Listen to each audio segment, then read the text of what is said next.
Whether you're a faithful listener or joining us for the first time, a very warm welcome from Spain. You're listening to the 45th episode of the Barcelona Virtual Podcast on European marketing and innovation. That's right, Sonia. Episode 45. Wow, amazing. It was during this month of November 4 years ago that we began a fantastic journey together. I'm your host, Paul Fleming, joined by my right-hand man, Alejandro Molina. Congrats, Paul. As a matter of fact, last week, I just happened to listen again to the debut episode from 2018. Oh, really? I remember that quite well. We were honored to interview Raúl Cabrera of the Barcelona Football Club, Barça, as he spoke about intelligent marketing. It's simply stunning to realize how much technology has advanced since then in these 4 short years. Yeah, that's for sure.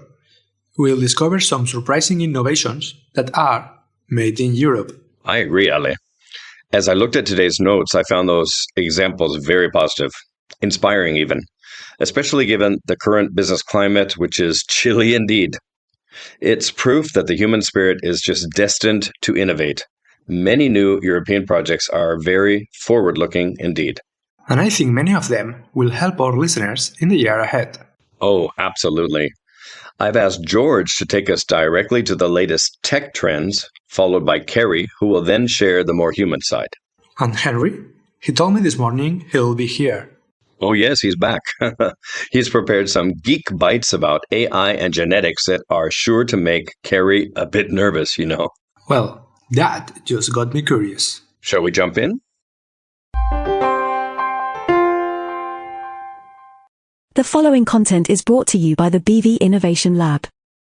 Voice services, AI, virtual reality, and neuromarketing are only a few of the ways we help you innovate in a safe space. To learn more, go to lab.bvirtual.com. That's lab.bvirtual.com. At the BV Innovation Lab, we bring you the future today.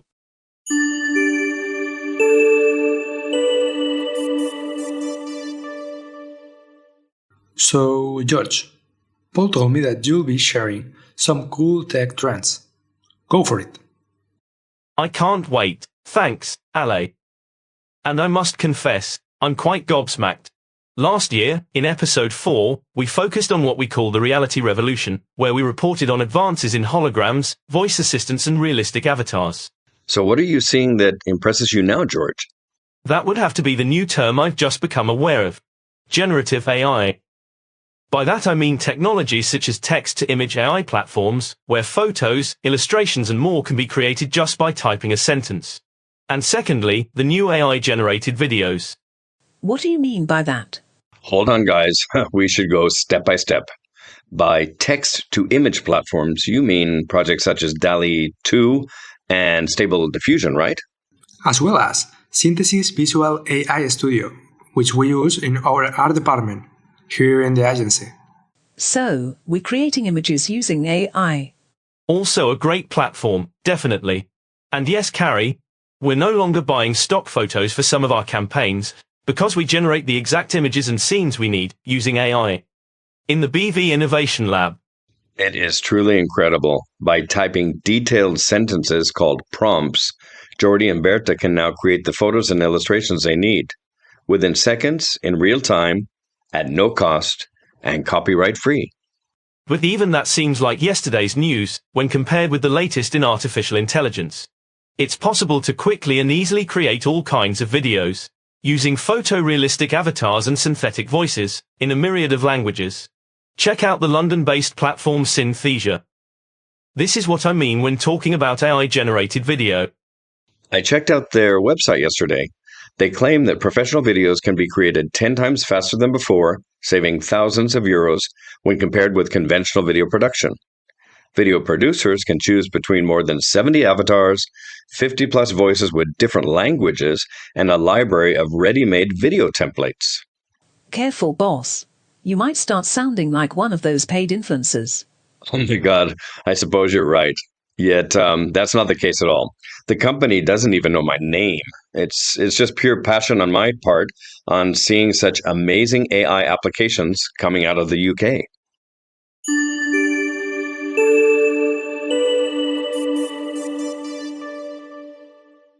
Paul, before we move on, I need to add one more thing.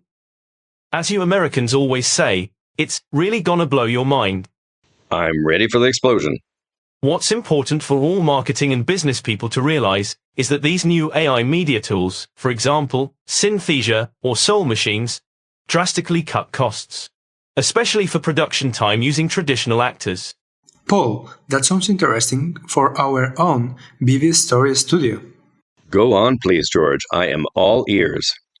In one case study on their web, Synthesia claims to have saved $5,000 and more than 5 days for a US client who was able to rapidly create the same training video in 16 languages. That's simply astounding. I feel that this particular combination of AI with video and audio is so important for our listeners that I've put up several resources in the program notes.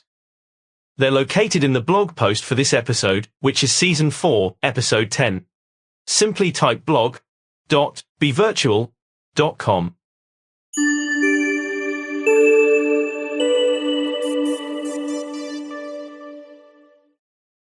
Guys, my head is spinning.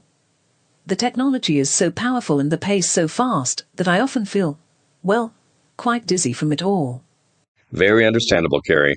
That's why I've asked you to share cases of European innovation that are more humanly focused. As many of our longtime listeners appreciate, you are the heart and soul of our team, always reminding us about the empathetic, ethical side of these transformations. Thank you, Paul. Well, perhaps my segment won't be as long as that of George. However, I feel that these two examples from Sweden and the UK once again are quite relevant. Earlier, you told me you had a very visionary example of ethical fashion. That's a total headliner these days, given the recent Balenciaga scandal with children, as well as a growing awareness on the part of consumers in general. Indeed. You know, fashion is an art form and truly provides us with moments of beauty and personal joy in daily life. That said, I think that the emergence of conscious customers spells the end of fast fashion, as well as the disdainful moniker of fashion victims. More and more people are very aware of what they are purchasing, and that's where the Stockholm startup Arsket comes into the picture. What makes them different? To begin with, Arsket breaks ranks with other fashion brands by not participating in the stressful paradigm of sales and collections. In their own words, "We don't offer seasonal collections, we put all our focus into perfecting the garments we need, love and wear the most.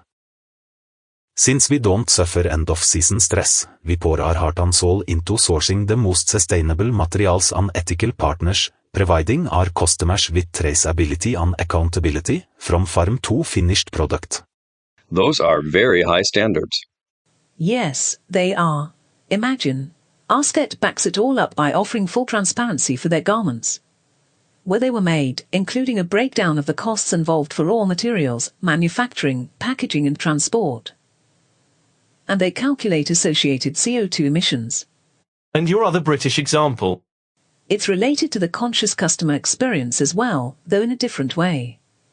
Pennies is an NGO that provides brands and companies with an easy way to incorporate micro-donations into their consumers' buying process.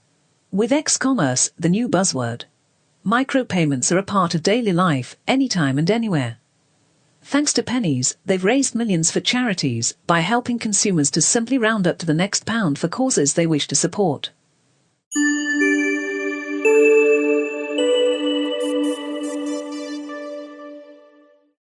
As I said before, these examples of innovation coming from Europe are very encouraging. You told me you've also put up links for your cases on our blog, Carrie. Thanks a lot. Henry, looks like you're going to wrap it all up with a more macro vision of what lies ahead.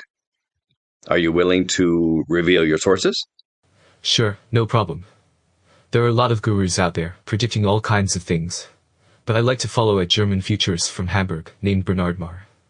I didn't know you speak German, Henry. I don't. But my girlfriend's from Munich, so she told me about him. He's an international thought leader, so his stuff is also in English. What's in his crystal ball for 2023, Henry? Since it's November, it's a good time for gurus, so he's also published some new articles about next year. In my opinion, he's consistently more surprising than others. Why is that? Well, George started with AI, so let's go there. Marr also sees it as an unstoppable megatrend. He calls it AI everywhere. For one thing, it's really gonna be taking personalization to the next level. And Carrie, you like this. One example he mentions is Stitch Fix, which is powered by AI algorithms that offer personal fashion recommendations, according to the sizes and tastes of customers. What else will put artificial intelligence everywhere? According to this futurologist.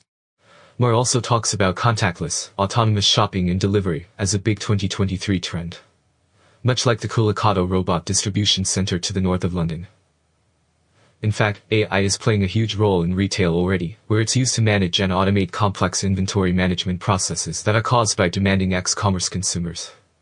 Anything surprising that really made you sit up? Geez, just that one article about 10 coming trends would give us enough to fill an entire episode. So I put that link, along with others from a few more thought leaders, on our blog at blog.bevirtual.com. What is a bit freaky is Mar's prediction of genetic editing using CRISPR-Cas9, becoming the norm and even accelerating in 2023. He puts it this way.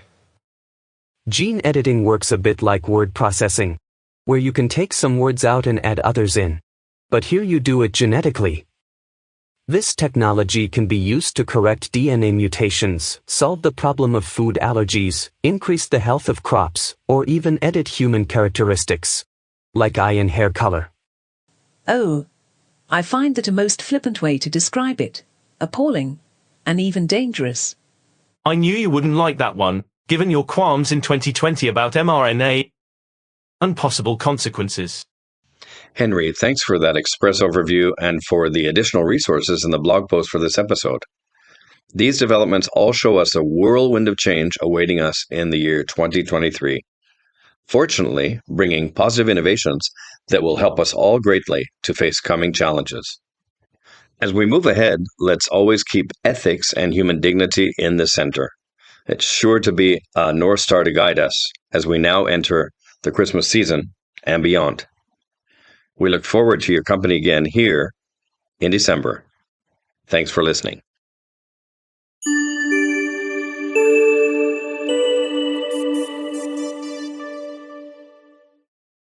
Remember to check out our other flash briefings in the podcast section of our blog. Many of the episodes include very interesting chats with European innovators and entrepreneurs. Till then, goodbye from Spain. This flash briefing is brought to you by Barcelona Virtual, a European internet pioneer. To visit us, type the letter B together with virtual.com. That's bvirtual.com.